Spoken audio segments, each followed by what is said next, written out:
Right అన్న, ఎట్లా చూస్తూ ఉన్నారు? ఆ, దళిత క్రిస్టియన్లకు ఎస్సీ స్టేటస్ అనేది వర్తించదు అని చెప్పి ఆర్డినెన్స్ తీసుకొని వచ్చిండ్రు. అసలు దాని మీద మీ స్పందన ఏంది? ఇప్పుడు ఆర్డినేషన్ తీసుకొచ్చారు కానీ ఇప్పుడు మనకి తెలంగాణ రావాలని ఎప్పటి నుంచో పోరాడినాం మనం. 2014లో వచ్చింది తెలంగాణ. ఇది 1950 నుంచి ఈ బిల్ గురించి ఉంది. ఓకేనా? ఇప్పుడు మనం ఒకటే గవర్నమెంట్ని ఏంటంటే మనం ఇప్పుడు సుప్రీంకోర్టులో ఒకటే వేడుకుంటున్నాము. ఇప్పుడు మాకు రిజర్వేషన్ ఎస్సీ హోదా ఉన్నా కూడా ఇప్పుడు నేను బీసీసీ రిజర్వేషన్కి అప్లై చేసుకున్న వాళ్ళకి ప్రతి ఒక్కరికి బీసీసీకి వెళ్ళమంటున్నారు. ఇప్పుడు ఎస్సీలు ఉన్న అదే బాధ, బీసీసీలు ఉన్న అదే బాధ. ఇప్పుడు బీసీసీ లేకపోతే ఏమైనా బాధ మారుతుందా? మారతలేదు కదా.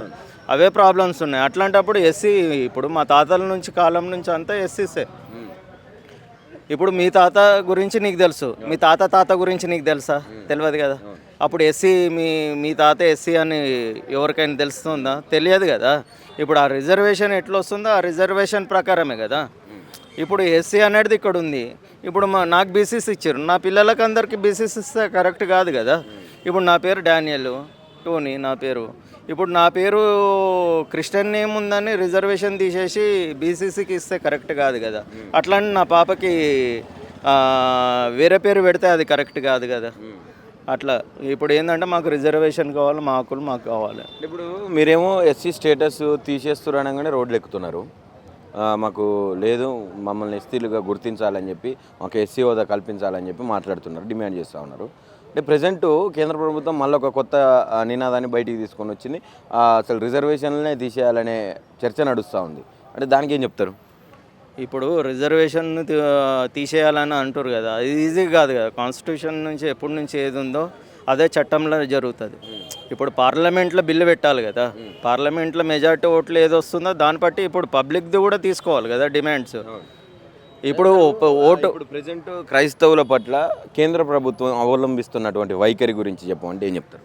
ఇప్పుడు గవర్నమెంట్ చూసుకుంటే గవర్నమెంట్ ప్రతి ఒక్కటి మంచిగానే చేస్తుంది. ఓకేనా? క్రిస్టియన్స్కి ఏం ప్రాబ్లం లేదు. ఈ రిజర్వేషన్ల దగ్గరనే ప్రాబ్లం వస్తుంది. ఇప్పుడు వీడు తక్కువ స్థాయివాడు, వీడు ఒక దగ్గర పోతే వీడు ఎదుగుతాడు, అట్లాంటిది ఉండకూడదు. అందుకే ఎస్సీ కూడా ఏంటంటే ఇప్పుడు మేము ఎస్సీగా ఉంటే ఏంటంటే మాకు రిజర్వేషన్లు అయినా ధైర్యం ఇస్తుంది. అట్లని మాకు ఎస్సీ హోదా కావాలని గవర్నమెంట్ని అడుగుతున్నాం. కానీ అసలు ఇక సవరణ జరిపే ముచ్చటే లేదు. రాజ్యాంగానికి విరుద్ధం ఆ సవరణ జరగడం అంటే ఇక ఆల్రెడీ ఉన్నది కదా, చట్టం ఉన్నది, ఆ బిల్లు 1950 నుంచి ఉన్నది కాబట్టి ఇప్పుడు సవరణ చేసే పరిస్థితులు లేవు. ఖచ్చితంగా మేము ఏదైతే ఆర్డినెన్స్ తీసుకొని వచ్చినామో దానికి కట్టుబడి ఉంటాం, వాళ్ళందరినీ కూడా ఎస్సీ హోదాల నుంచి తొలగిస్తున్నాం అని చెప్పి మాట్లాడుతూ ఉన్నారు. ఏం చెప్తారు ఫైనల్గా? ఇప్పుడు క్రిస్టియానిటీలో చూసుకుంటే ఎస్సీలో చాలామంది బయటకు వస్తలేరు. ఇప్పుడు ఇంచుమించు చూసుకుంటే 60 to 80% ఎస్సీసే ఇండియా వైడ్ చూసుకుంటే. ఓకేనా? దాంట్లో ఇప్పుడు ఏంటంటే ప్రొటెస్టెంట్స్ ఉన్నారు, క్యాథలిక్స్ ఉన్నారు, ఆంగ్లో ఇండియన్స్ ఉన్నారు. ఓకేనా? చాలామంది బయటకు ఎందుకు వస్తలేరు అంటే ఎస్సీ హోదా పోతుందన్న బయటకు వస్తలేరు. ఇప్పుడు ఈ హోదా తీసేసి చూడండి, ప్రతి ఒక్కరు క్రిస్టియానిటీలో అందరే వస్తారు, అంతే. వాళ్ళు ఏమడుగుతున్నారంటే అసలు మీరు మతమే వద్దనుకొని వేరే క్రిస్టియన్ అంటే వేరే రిలీజన్లోకి కన్వర్ట్ అయినారు, మళ్ళీ ఈ కులం పంచాయతీ ఎందుకు, మీ కులం ఎందుకు మతం లేనప్పుడు అని చెప్పి మాట్లాడుతున్నారు. దానికి ఏం చెప్తారు? మతం లేనప్పుడు కులం కాదు ఇది. ముందటి నుంచి కులాలు మతాలు అనేది పెట్టుకుంది మనం పెట్టుకున్నాం అది. ఓకేనా? ఇప్పుడు ముందటి నుంచి వచ్చేది ఏంటంటే ఇప్పుడు మనకి ఇప్పుడు ఎస్సీ మాదిగా అన్నారు. ఓకేనా? దీంట్లో ఉన్నది ఏంది, రెడ్డిస్ ఉన్నారు, చౌదరీస్ ఉన్నారు, వెల్మాస్ ఉన్నారు, ప్రతి ఒక్కళ్ళు ఉన్నారు. వాళ్ళు కూడా క్రిస్టియన్గా ఉన్నారు. ఇప్పుడు వాళ్ళు కూడా పోయినాయి ఏంటంటే పక్కన ట్యాగ్ లైన్ లేకుండా పోయారంటే వాళ్ళు కూడా ఏంటంటే మీరు ఎస్సీ మాదిగానే మాట్లాడతాడు, పలానోడు వచ్చిండని అంటారు. అట్లాంటిది ఇప్పుడు క్యాస్ట్ చేంజ్ చేసుకున్నా అదే పలానోడు లాగానే చూపిస్తారు కదా. ఇప్పుడు క్యాస్ట్ చేంజ్ చేసుకుంటే ఏమైనా వస్తుందా? ఏమొస్తలేదు. ఓకేనా? మాకేందంటే ఇప్పుడు ఏమంటే మాకు ఇప్పుడు బయటకు వెళ్ళినప్పుడు ఎస్సీ హోదా ఉంటే ఏంటంటే ఎస్సీ రిజర్వేషన్స్ ఉంటాయంటే ఎవరు మా జోలికి రాకుంటూ ఉంటారు. దాని గురించి మేము గవర్నమెంట్ని వేడుకుంటున్నాం. నా పేరు bishop doctor Jacob Samuel Appikatla, all India Christian federation national working ప్రెసిడెంట్ని. అలాగే doctor Vijayaraju Gaddapati, all India Christian federation founder president తోటి గత 30 సంవత్సరాల బట్టి ఆయన అడుగు వేసుకుంటూ ఉద్యమాల్లో ఈ దళిత క్రైస్తవులకి, మాలామాది క్రైస్తవులకి ఎస్సీ స్టేటస్ ఇవ్వాలని, మేము ప్రతి రాష్ట్రంలో వెళ్తున్నాం. అలాగే ముఖ్యమంత్రికి మా రిప్రజెంటేషన్ ఇస్తున్నాం.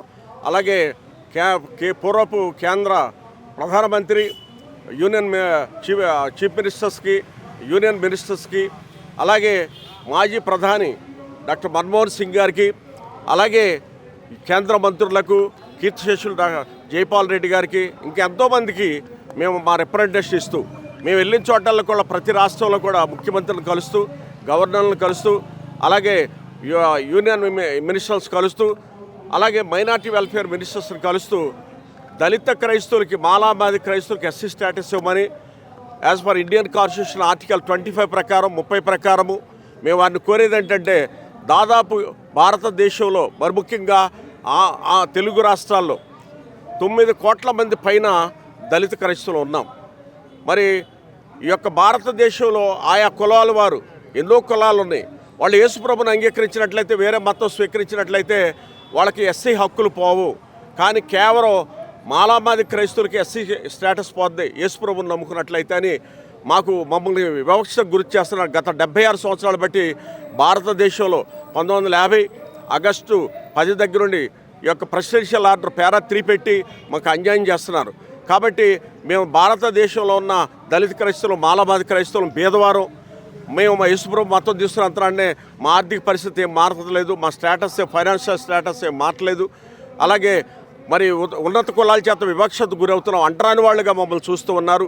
కనుక మేము గౌరవ ప్రధానమంత్రి గారిని, మోడీ గారిని, అలాగే గౌరవ హోమ్ మినిస్టర్ గారిని, అమిత్ షా గారిని మేము కోరేది ఏంటంటే, ఆల్ ఇండియా క్రిస్టియన్ ఫెడరేషన్ తరఫున భారతదేశంలో ఉన్న ఈ యొక్క తెలుగు రాష్ట్రాల్లో కూడా ఉన్న 9 కోట్ల మంది పైన ఉన్న మా దళిత బీదలకు, దళిత క్రైస్తవులకు ఎస్సీ స్టేటస్ ఇవ్వాల్సిందిగా మేము ఆల్ ఇండియా క్రిస్టియన్ ఫెడరేషన్ తరఫున ఈరోజు బ్లాక్ డే మేము ఈ యొక్క హైదరాబాదులో ఈ యొక్క ఇందిరా పార్కులో ఇక్కడ ధర్నా జరుపుతూ ఉన్నాం.